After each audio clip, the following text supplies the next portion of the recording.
వెళ్ళిపోయా, ట్రాన్స్లోకి వెళ్ళిపోయా. సిరీస్ ఎట్లా జరుగుతుంది ఏమైందని చెప్పేసి ట్రాన్స్లోకి వెళ్ళిపోయా. అది అయిపోయిన తర్వాత మళ్ళీ మాకు హాస్పిటల్ పోస్టింగ్ వేశారు. పోస్టింగ్ వేసిన తర్వాత డ్యూటీకి వెళ్ళాను. డ్యూటీకి వెళ్తే నేను అదే డ్రామాలో ఉండిపోయా. ఐడి కార్డ్ మర్చిపోయా. ఐడి కార్డ్ నాది కాదు, వైట్ కోట్ వేసుకోవాలి, యాప్రాన్ వేసుకోవాలి. యాప్రాన్ మీద ఏమంటే నాకు యాప్రాన్ కూడా కాలేజ్ కాదు, సైజ్ లేదు, మీ వరకు వచ్చే ఎక్స్పెక్ట్ అయిపోయింది. ఒక 2 weeks 3 weeks కాదు, ఒక యాప్రాన్స్ వస్తే అప్పుడు ఇస్తామని చెప్పేశారు. సరే అని చెప్పేసి బాధ్యత ఉంది. దాని మీద మా కాలేజ్ లోగో కూడా లేదు. లోగో కూడా లేకపోతే సరే అని చెప్పేసి అలా వేసుకుంటారు. వేసుకొని పోయిన తర్వాత అక్కడికి వెళ్ళిన తర్వాత ఎంఎస్ వస్తుంది. ఎంఎస్ అంటే మాస్టర్ ఆఫ్ సర్జరీ. ఆయన ఏ ఆపరేషన్ చేయాలన్నా కానీ ఫస్ట్ ఆయన సంతకం ఉంటారా. నేను ఎమర్జెన్సీ డ్యూటీలో పడ్డాను. సరే చేస్తూ ఉన్నాము. వచ్చిన తర్వాత ఆయన వచ్చాడు. వచ్చిన తర్వాత ఎవరు బెడ్ దగ్గర ఉన్నారు, పేషెంట్ చూసుకుంటూ ఉన్న తర్వాత నా దగ్గరికి వచ్చాడు. చూసి నేను పెద్దాను కదా అని చెప్పేసి చేతులు పెట్టుకున్నా. చేతులు పెట్టుకొని ఉంటే నా ఐడి కార్డ్ లోపల ఉంది. ఐడి కార్డ్ నాకు కాదు, ఫ్రెండ్ది.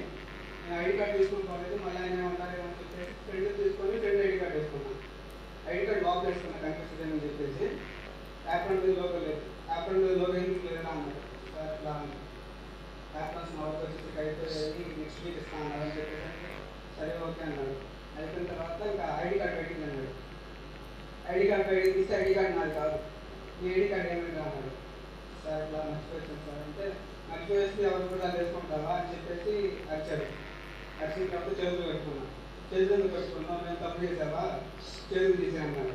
సరే అని చెప్పేసి చేతి కింద పెట్టి కింద చూస్తున్నాం. కూలి పని చేసేవాళ్ళ కింద చూస్తున్నామండి, మీరు మాట్లాడుతున్నాం కదా అంత నమ్ముకోలేదు మీకు, స్ట్రైట్గా నాకు అందరూ కళ్ళు పెట్టి చూడన్నాడు. నాకేం భయం వేస్తుంది, ఏం అర్థం అట్లా. సరే అని చెప్పేసి ఇంకా ఏదైతే అని చెప్పేసి అట్లానే చూస్తూ ఉన్నా.